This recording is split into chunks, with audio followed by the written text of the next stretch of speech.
In the opening scene of the movie, we meet the main character, Enid, who works as a film censor. For those who don't know what that is, a film censor's job is to edit or remove scenes from movies that they believe are too inappropriate or are disturbing for the audience. Here, we see Enid and her colleague reviewing a film that's extremely graphic and disturbing.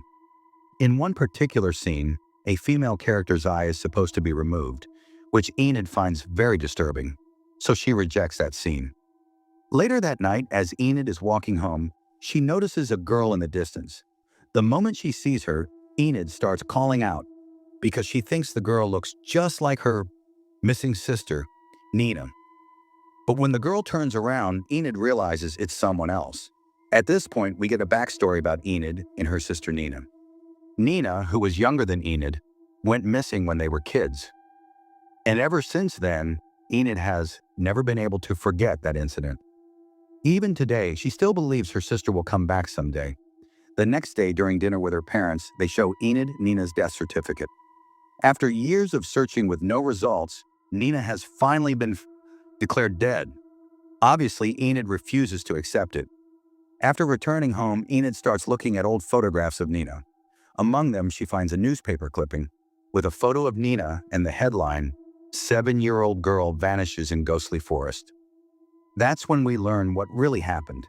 When Enid and Nina were little, they used to play in a nearby forest. One day, Nina suddenly disappeared, and no one has ever been able to find her since. From that day on, Enid has blamed herself for Nina's disappearance, and that guilt is what drives her to keep searching for her sister to this very day. Now the scene shifts to the next day, where we see Enid at her office. Her boss calls her in for an important discussion. He tells her that some time ago she had approved a movie called The Raged for release after censorship review. Recently, a little girl was murdered, and the killer was said to be inspired by a scene from that very movie.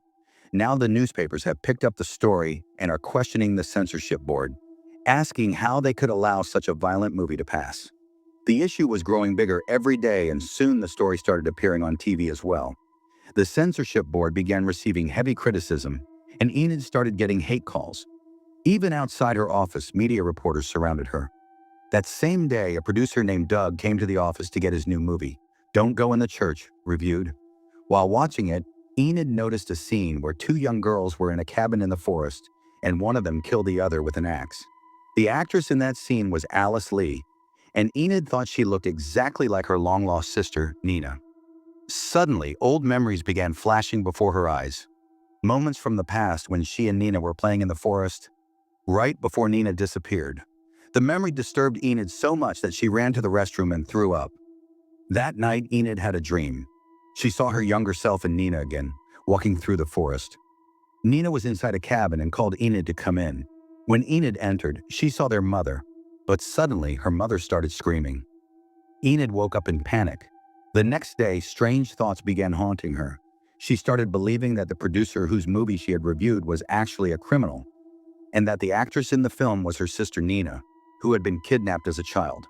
The resemblance was so strong that Enid decided to investigate. She tried searching for all the movies directed by Frederick, but the process would take about a week. That's why she decided to go to a nearby movie store, where she saw the store attendant selling a banned movie, which was illegal. There, Enid felt happy when she spotted a book titled The Day the World Began.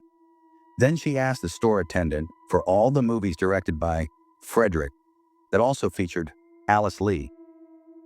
But the attendant refused. Enid then said, "Not long ago, you sold a banned movie, which is illegal. I could report you for that." After hearing this, the attendant handed her a movie. When Enid got home with the movie, she immediately started watching it. She kept replaying one scene and became convinced that Alice Lee was actually her sister, Nina.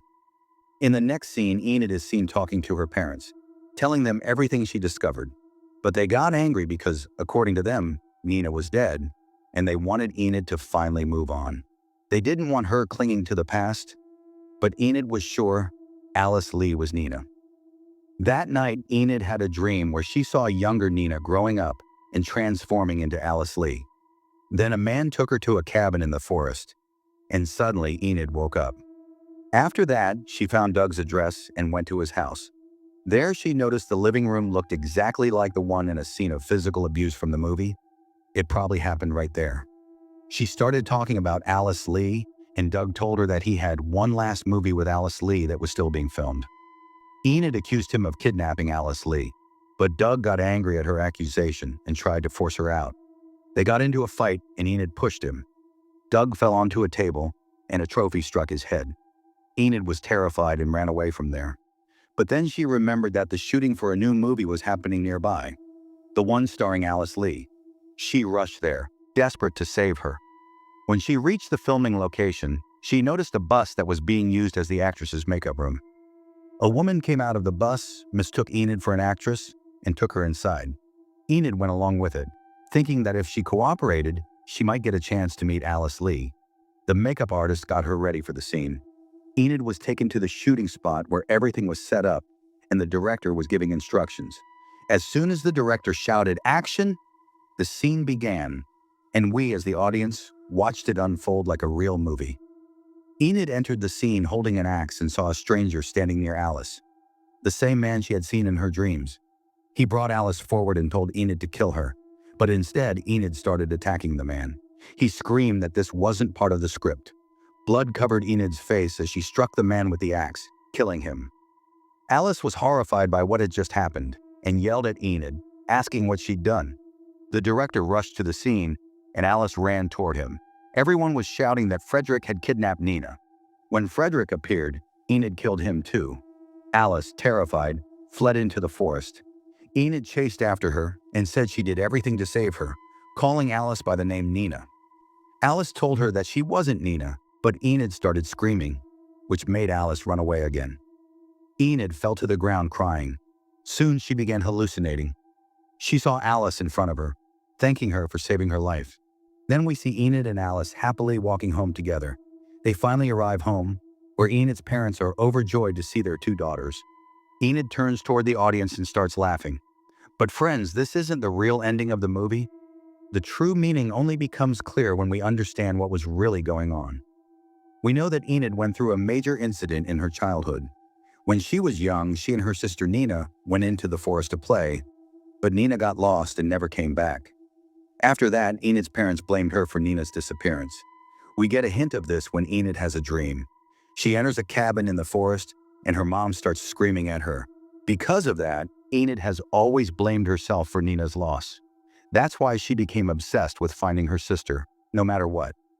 She also worked at a job where she had to watch disturbing scenes every day, which affected her mind even more. Things got worse when a real-life murderer used the same killing method shown in a movie Enid had reviewed. All of this pushed Enid deeper into her mental breakdown. She started seeing her lost sister Nina in a girl named Alice Lee and became convinced that Alice was Nina. Enid imagined that Doug and Frederick had kidnapped Alice and were keeping her hidden for a long time.